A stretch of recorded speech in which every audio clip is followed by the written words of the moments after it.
Hey, this is Davin with Hagerty and our Redline rebuild updates. Today is the best part of a new project, teardown. Quite honestly, it's better than everything in the middle and at the end. But teardown's fun because it's exposing things that you haven't seen before, and that's exactly what I'm going to get into with this Cadillac because I've never taken one of these apart. So come on for the ride. 57 Cadillac, 365. Going to get scattered out today. Here we go.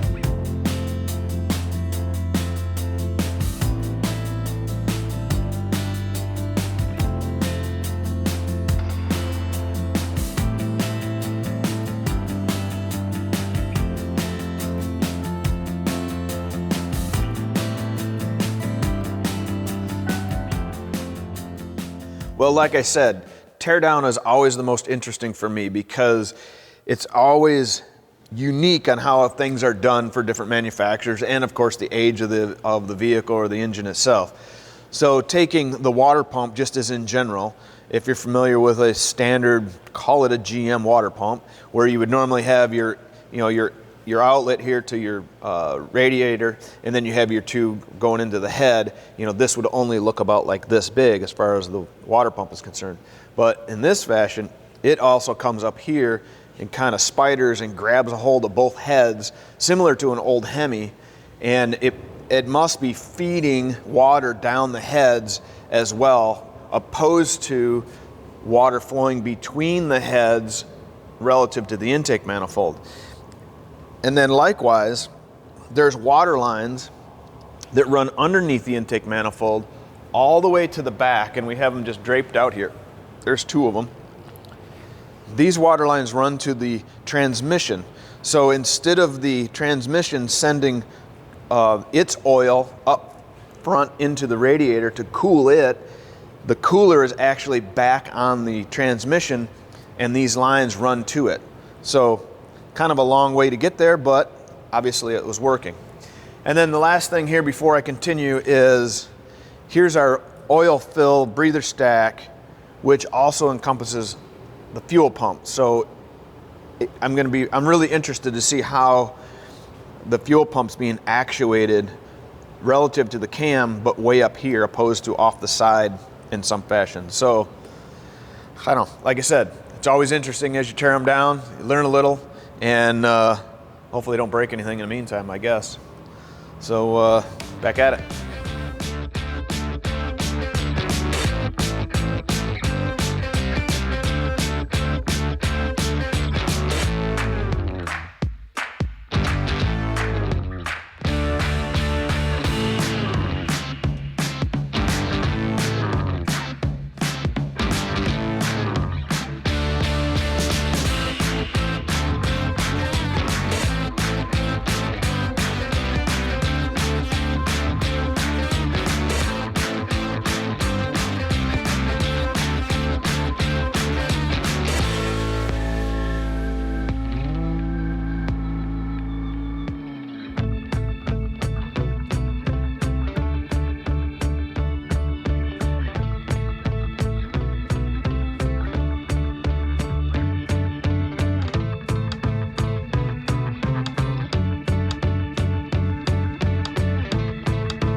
Well, you can see we have the majority of the tin work off, so we can start to get into the guts of the engine and basically understand some of the condition of this motor.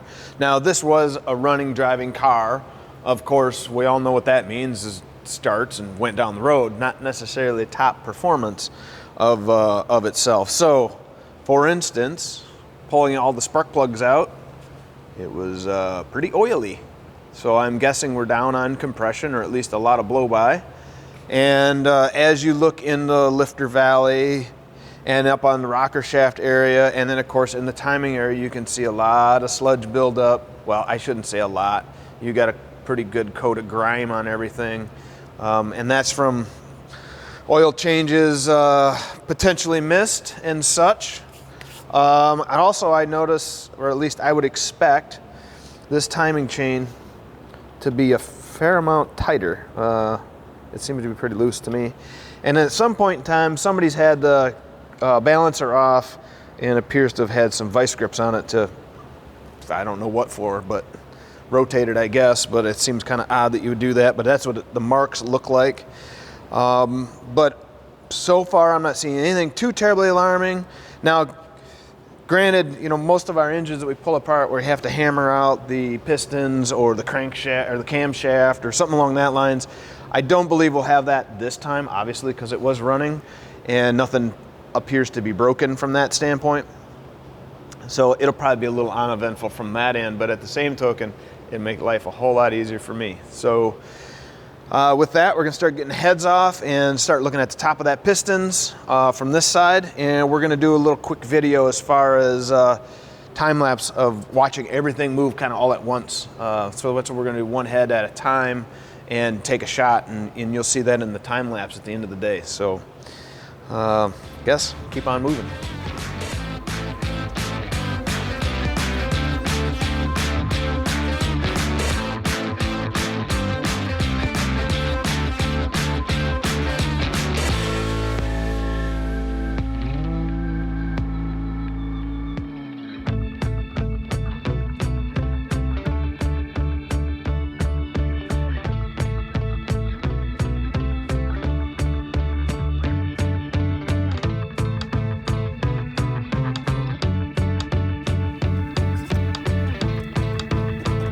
Guess it's been on there a while.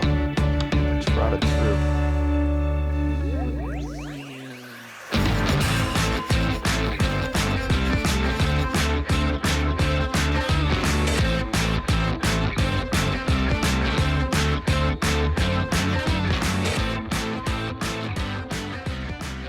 Yeah, so one of the concerns I do have is, in a part standpoint, are pistons, but mainly rings. I know that one of the sources here in Michigan, they went through a inventory reduction and got rid of a bunch of their older rings, which puts us in a jam because, well, we need the older rings. And then, so then what happens is I might be able to have pistons, but if I don't have rings, it really doesn't do me any good. So if there's shelf pistons available, everybody likes to have the answer going into a teardown of, hey, what parts do I need to order? Well, you don't know until you're in there.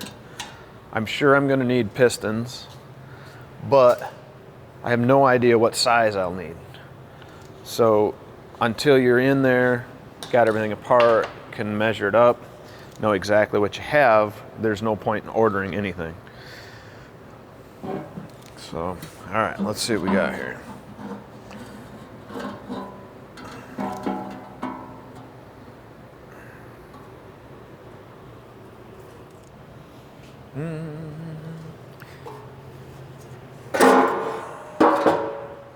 All right, so again, with any of the 50s motors, they all have a little different setup as far as your oiling style. It has a traditional oil pump, as far as traditional meaning common, and then you have like a floating pickup as far as where it's located.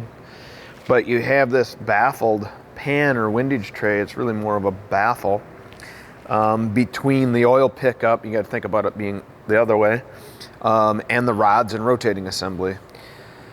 So that's oil control relative to this pan setup because it doesn't have it in the pan.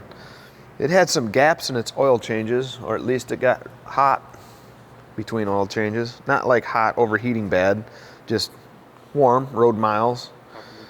Because you have all this sludge, not heavy, but everything is coated in it, you know, so when it's caked on, makes for some enjoyable smells. Okay, well, there's underneath the pan. Let's get the timing chain out of here, and I doubt I'll pull the camshaft yet. We'll get all the pistons out, obviously the oil pump out, and get us to a bare block.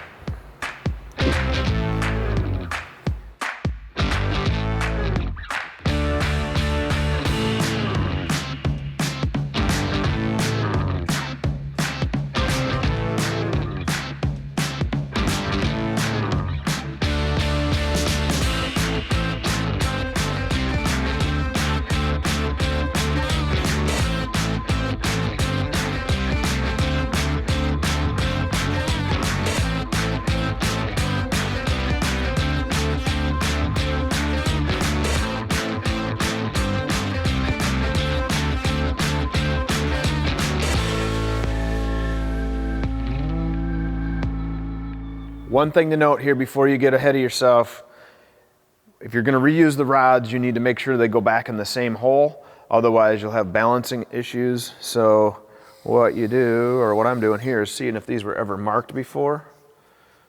And it appears they have.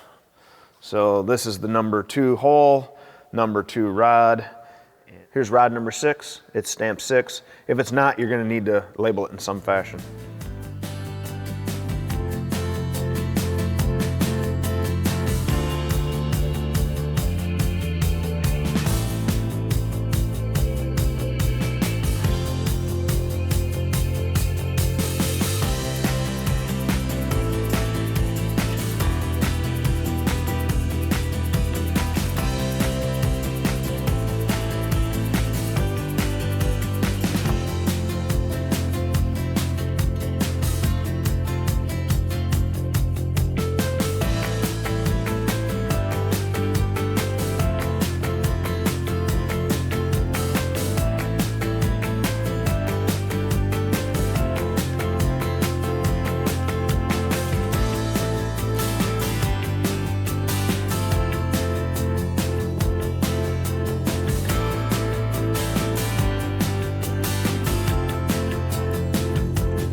All right, so there we have everything, pretty much everything, tore out of this block. We got freeze plugs left. Yes, freeze plugs left in the block.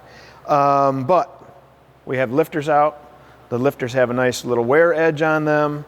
So this motor, I believe, saw about 50 or 60,000 miles, and probably a lot of sitting.